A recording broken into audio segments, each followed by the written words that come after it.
would like to thank you for attending the workshop Powerful Interactions, the Art of Interacting with Young Children. This workshop is presented by the Kishwaukee College Early Childhood Center. My name is Steve Kimmel. I'd like to start off with a quote from the book entitled Powerful Interactions. Each day and throughout the day, you have dozens of interactions with children in groups and one-on-one. There are times when you make comments, ask questions, provide information, or give instructions. At other times, you might acknowledge a child's effort, make requests, or correct something a child says. You may give hugs or pats on the back. You likely smile, frown, point, or wave. You interact when you greet children in the morning or say goodbye at the end of the day, during whole group experiences and small group activities, as children work and play both indoors and outdoors. Even during transitions and daily routines, you are interacting with children. We start off with this quote because it really talks about how all day, every day, we are interacting with young children. Therefore, it's very important that we focus on the quality of our interactions and learn more about how to best interact with young children. We're going to cover two basic things in this workshop. First, we're going to review NAC standards, which focus on teacher-child interactions. Our Early Childhood Center is nationally accredited by the National Academy of Early Care and Learning Programs, which we refer to as NAC. NAC establishes 91 different standards for programs to follow to ensure that we provide high-quality experiences for children, for their families, and a high-quality learning environment and work environment for staff. Following a review of NAC standards, we will talk about 6 characteristics of powerful interactions. So let's get going with reviewing NAC standards. NAC has a set of different standards, and under each standard fall indicators. We want to make sure that we're following the standard listed at the top as well as all the indicators listed below the standard. The first standard we focus on is language is promoted through daily opportunities for communicating, listening, and understanding. So this standard focuses on language. Indicators: teachers engage children in meaningful one-on-one conversations. The word engage has been highlighted in purple to emphasize how important this is. Teachers engage children in meaningful one-on-one conversations. Teachers converse with children during routine caregiving activities, such as during meal times, during diaper changes, during transitions from one activity to another. Teachers use facial expressions, gestures, and inflections to enhance children's understanding. We don't want to speak with children in a monotone voice.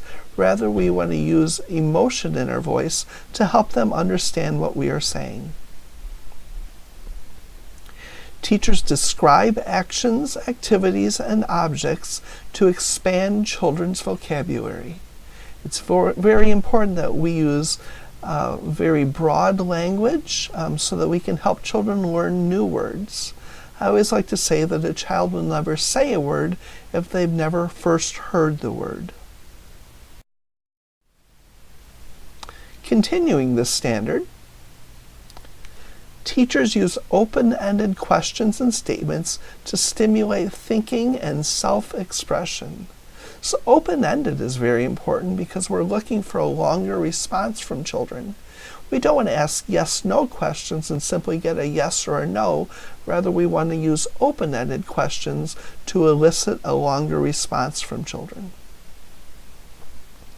Teachers allow time for children to respond to questions and comments. So making sure we leave conversational space where children can listen to what we say and respond to any questions or comments that we pose. Teachers allow children to engage in meaningful discussion with each other. We really want our classrooms to be talkative places where children can play with each other and have real discussions about what's important to them and about what they are doing.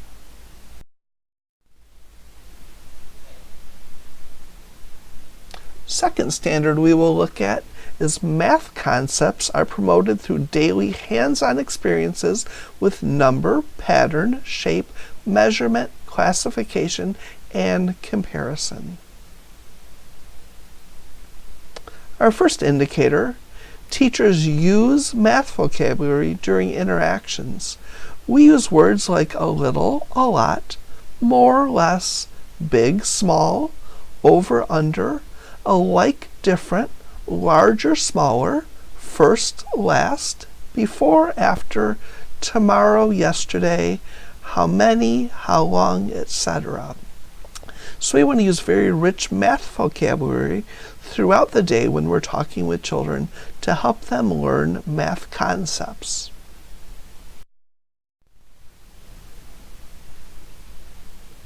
Our next standard focuses on reading. Reading is promoted through daily experiences with books, print, and phonology. Teachers read to individual children and or small groups daily. We really want to make this an important part of our day where we read either to a child, to a small group of children, or to a large group of children every single day.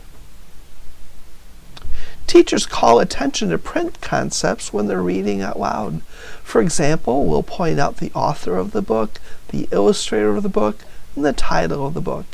It's also good to point out to children where we start reading in the upper left-hand corner of the text so that we can help children learn reading conventions like this. Our next standard on interactions, children's development of trust and emotional security is promoted with consistent,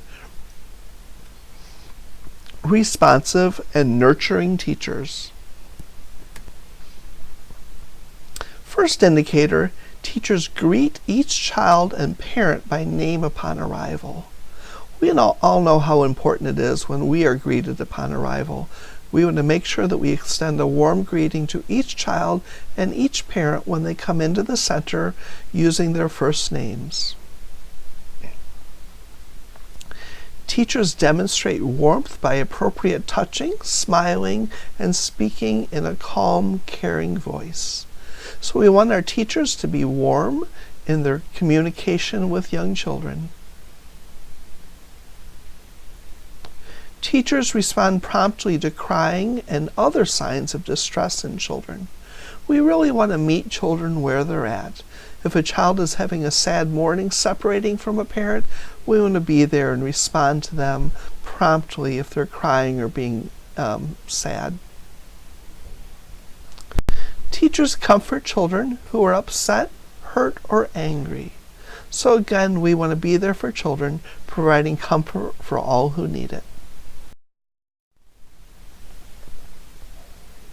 Our next interaction, or our next standard, a positive sense of self is promoted through respectful teacher-child interactions. Indicators under this standard include teachers have frequent positive interactions with children throughout the day. Teachers interact with individual children at the child's level. So we always want to be down eye to eye with children, whether this means sitting on the floor or sitting on a small chair. We want to be down at the child's eye level.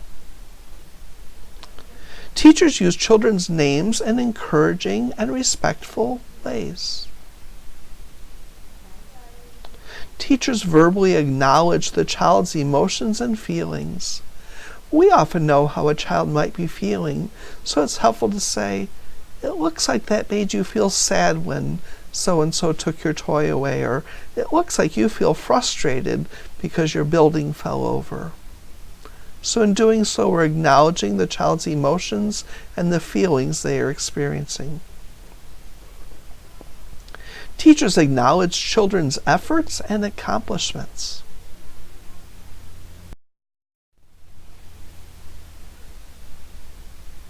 An additional standard from NAC about interactions is positive guidance techniques are used to promote the development of self-control and self-regulation. Positive guidance techniques. Teachers give positive feedback acknowledging the desired behavior. When we see a child doing the right thing, we want to thank them for that and acknowledge the behavior that they've done. Teachers give choices acceptable to both child and teacher. For example, at cleanup time, it's probably a bad idea to say, "Do you want to clean up now?" Because a child could say, "No, thank you." We want to instead give them a choice that is okay for us. For example, do you want to pick up the blocks first, or do you want to pick up the people first? So this will be a choice that is acceptable to both the child and the teacher. Teachers inform a child of how the inappropriate behavior affects self, others, and/or materials. So we're helping children understand that their behavior has effects on others.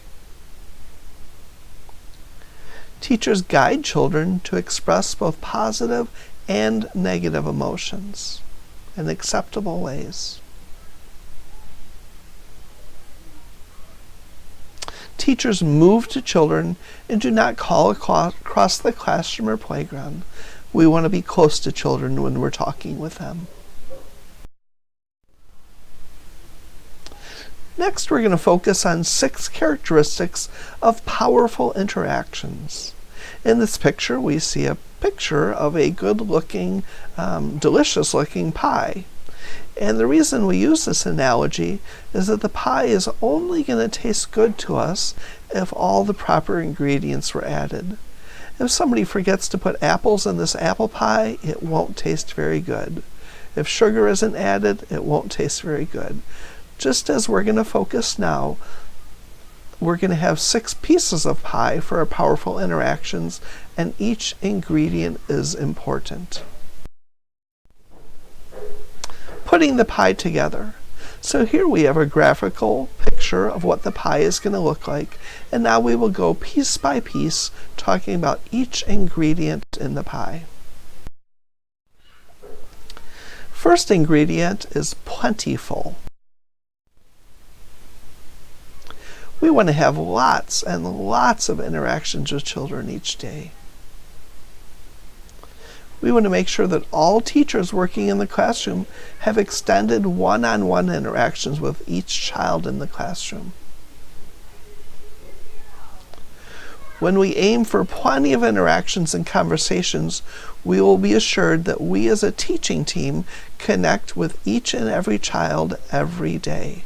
It's very important that all of us really focus on having a lot of good interactions with children throughout the day so we can make sure that all the children get the attention that they deserve. The second piece in our pie is positive. We want to use positive phrasing. When guiding children or providing requests, be sure to tell a child what you would like to see them do rather than what you don't want to see. For example, it's best to say, "Please build with the blocks," rather than saying, "Blocks aren't for throwing." "Please walk to the bathroom" is much better than "stop running." "Please watch out for Johnny when you're riding your bike" is better than giving a threat such as, "If you run into Johnny again, you'll have to get off your bike."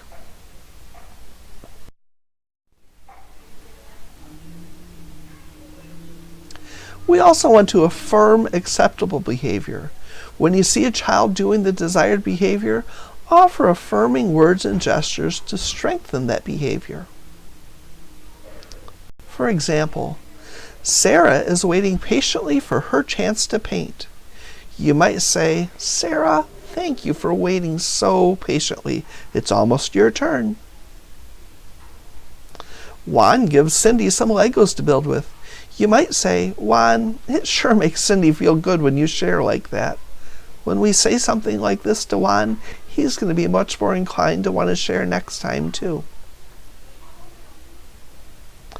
Alex is walking carefully to the bathroom. You might say, thanks for walking, Alex. So you're not making a big deal about Alex walking, but you're reinforcing his acceptable behavior by thanking him for doing that. Be aware of both your verbals and your nonverbals. Verbals are the words that we say.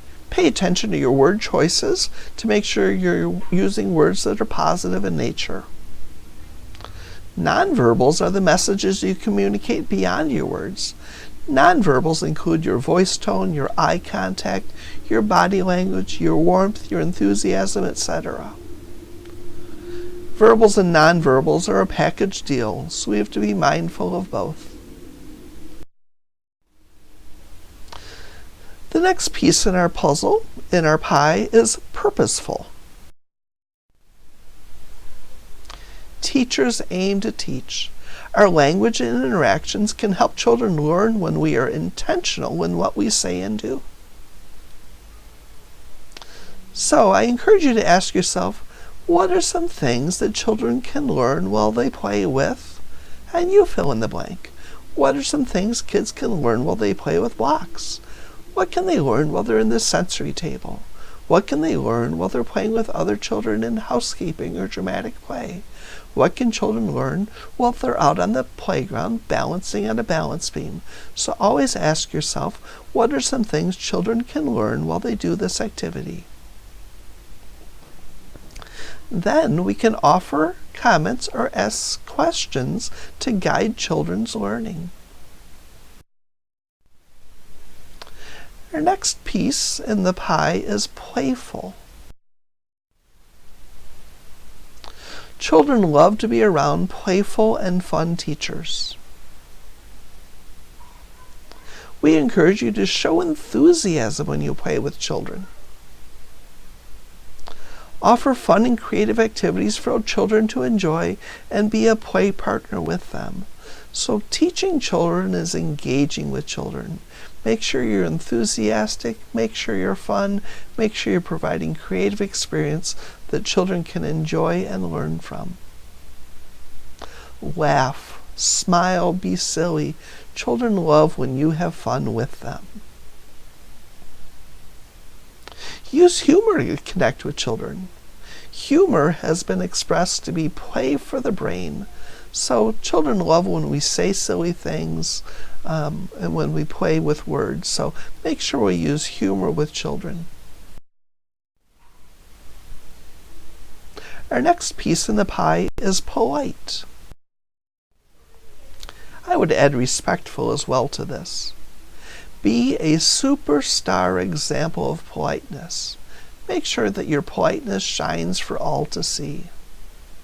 Consistently use kindness words such as please, thank you, and excuse me when talking with children. Focus on making requests of children as opposed to making commands and demands. We want to say, please sit down at the table versus you need to sit down at the table. How would you prefer to be talked to? Think about this when you're talking with children. Am I speaking in a respectful and kind way as I would want to be spoken to? If we want children to speak politely in their interactions with friends, parents, teachers, etc., we must first model this skill for them. Again, we want to be a superstar example of politeness for children and other teachers and parents to see. Some tips here for showing respect to children. Use a warm, calm, and natural tone of voice. Talk with children rather than about them or above them. Listen attentively when children talk to you. Make sure that you don't have other distractions. Make sure you lean in and have an open body posture, showing that you're listening attentively when children talk to you. Be polite. Avoid teasing children, giving any put-downs, or using sarcasm, which children do not understand. If you're guiding children's behavior, needing to help them make a better choice, make sure you do this in private. Talk to children in private when you're guiding their behavior. It's also helpful to ask children permission before you touch them. Some children like a hug or a high five. Others don't really prefer that. So it's good to ask children permission before you touch them. Give children and yourself a fresh start each day. So some days we may have a tough day with a child, but the next day is a new day. We want to start fresh and work to make that the best day possible.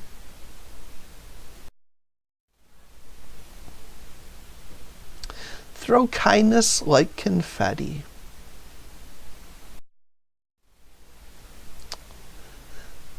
The last piece in our puzzle, or in our pie rather, is personal. Get to know children as individuals. Talk to children as individuals. Get to know what interests children have, what's important to them. Get to know who is in their family. Children love when we talk with them about their family. Get to know what children like to talk about. Children may have a favorite story or a favorite activity or something they like to do at home, so get to know what children like to talk about. Learn their favorites. What are their favorite movies or books or TV shows or foods, places to go with their family? What activities do they like to do with their family? Get to know children just as you would get to know a good friend. Learn about them and what's important to them. So there we have it. Our pie is put together. Plentiful, positive, purposeful, playful, polite, and personal. As we reflect on the pie and think about eating a real pie, it's very important that all of these ingredients be present in the interaction pie that we're serving to children. We want to have plenty of interactions with them, making sure all children are noticed and all children have the opportunity to interact with teachers and with other kids. We want to be positive. We want to make sure we're using positive guidance when we interact with children. So we're telling them what we want to see them doing without focusing on the negative behavior. We want to be purposeful. As teachers, we want to have good intentionality. We want to think about what can children learn while they play with this toy? What can children learn while they do this activity? And then make sure that we use our interactions and our language to help children learn more about that. We want to be playful in our interactions. We want to be fun to be around, fun to play with.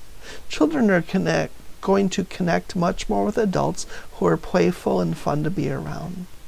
We want to be polite. As we spoke of, we want to be a superstar example of politeness, really modeling the use of politeness for children so that they can learn to be polite as well. Lastly, we want to make sure our interactions are personal, really focusing on getting to know each child as a unique individual so we can get to know who they are and how to best interact with them and converse with them. We thank you for participating in this workshop. Hope you've learned a few things that you can take with you into your classroom in your work with young children.